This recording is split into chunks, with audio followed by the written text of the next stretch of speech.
How many times in a year you hear the phrase X is canceling Y because they said insert mildly offensively joke or straight facts about latest political controversy?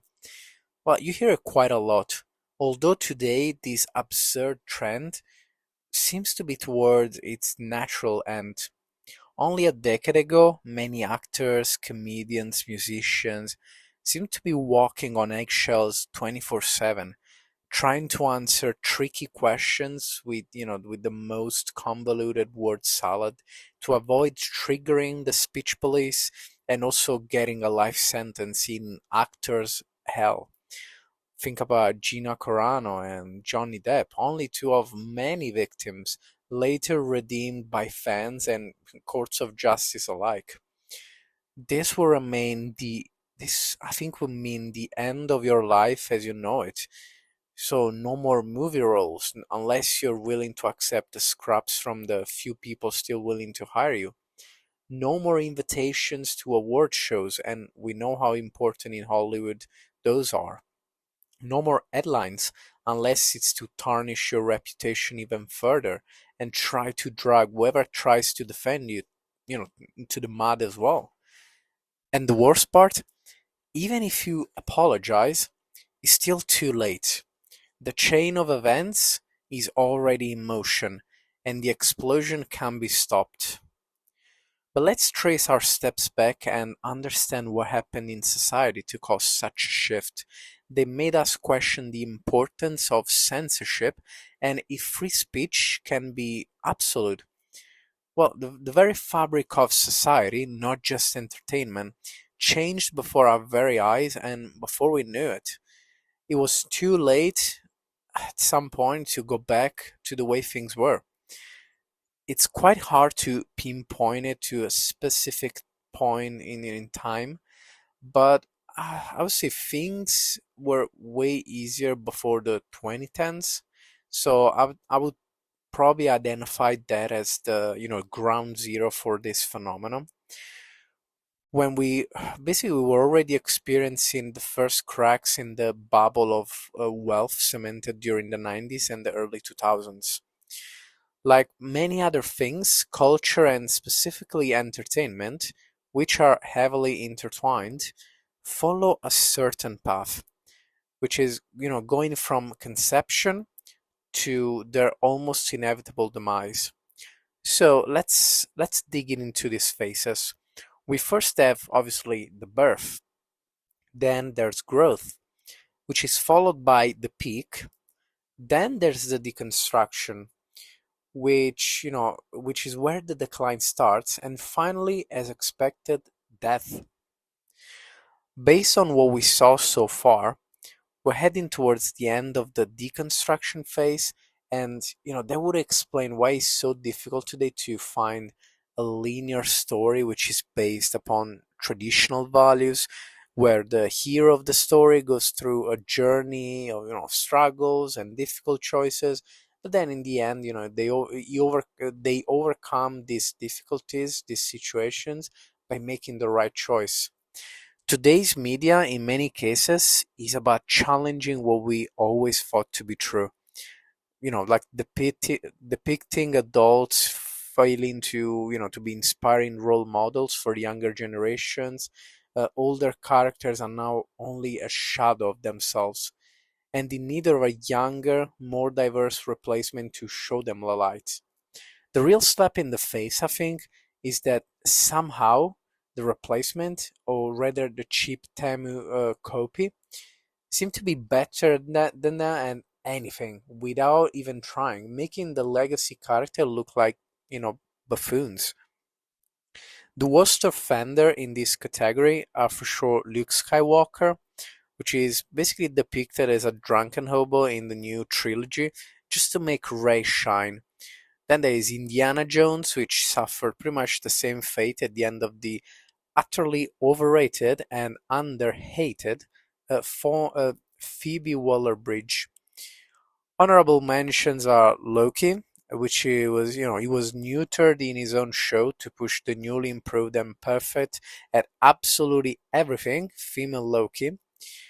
Or Stranger Things that treated every single male character like, they like they're just the assistant of the female counterpart, which are many cases the males are, are portrayed as, weak and not very confident, incompetent, while the female are portrayed like, absolutely badass at everything.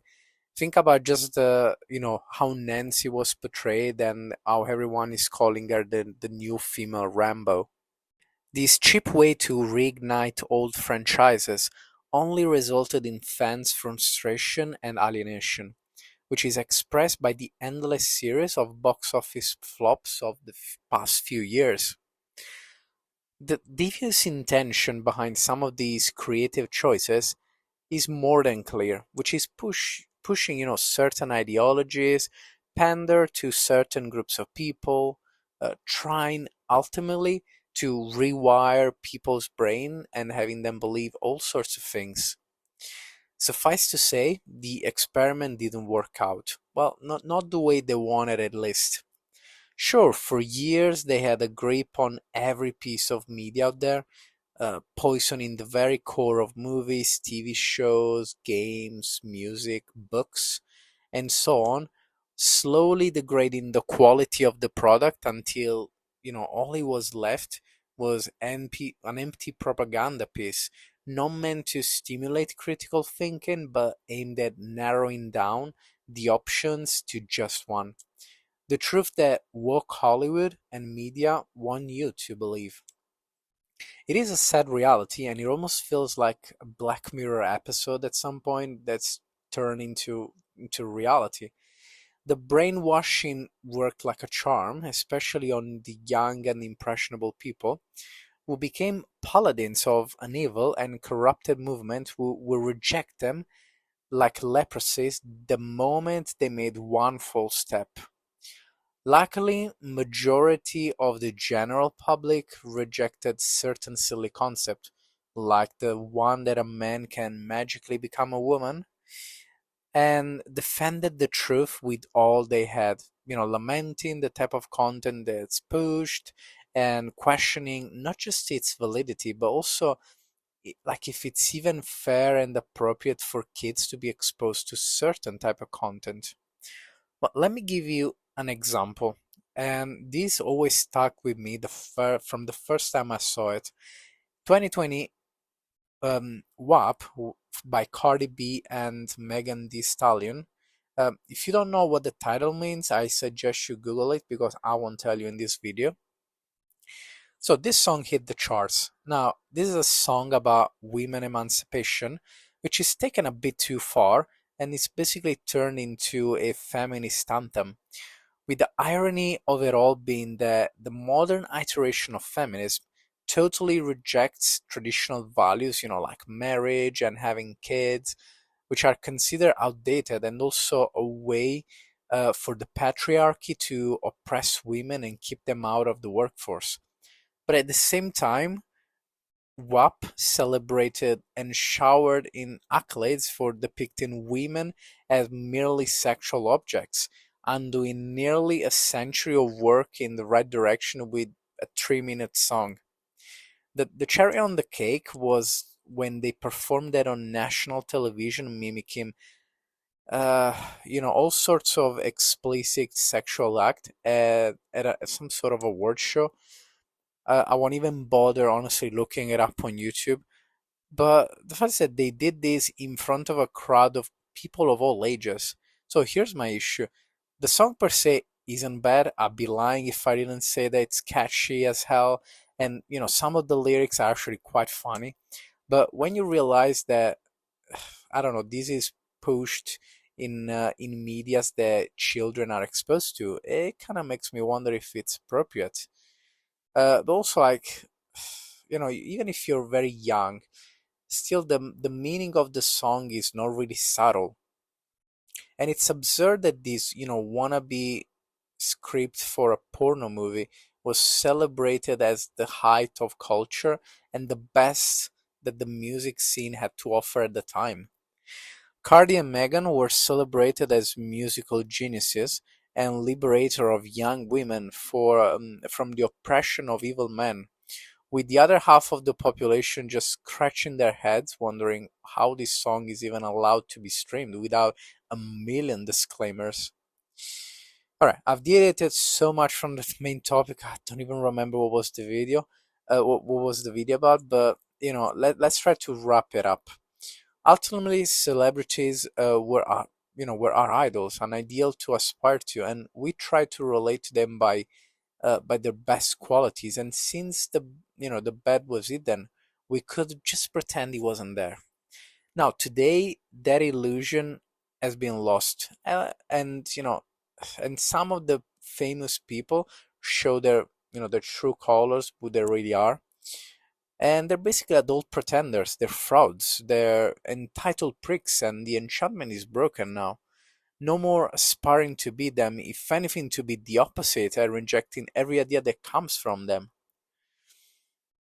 Now, this is my thoughts on the issue, and I've decided to end this video on a high note using a quote from the one of the all-time greats, Ricky Gervais, which is taken directly from the 2020 Golden Globes, which is a fitting choice as they just happened.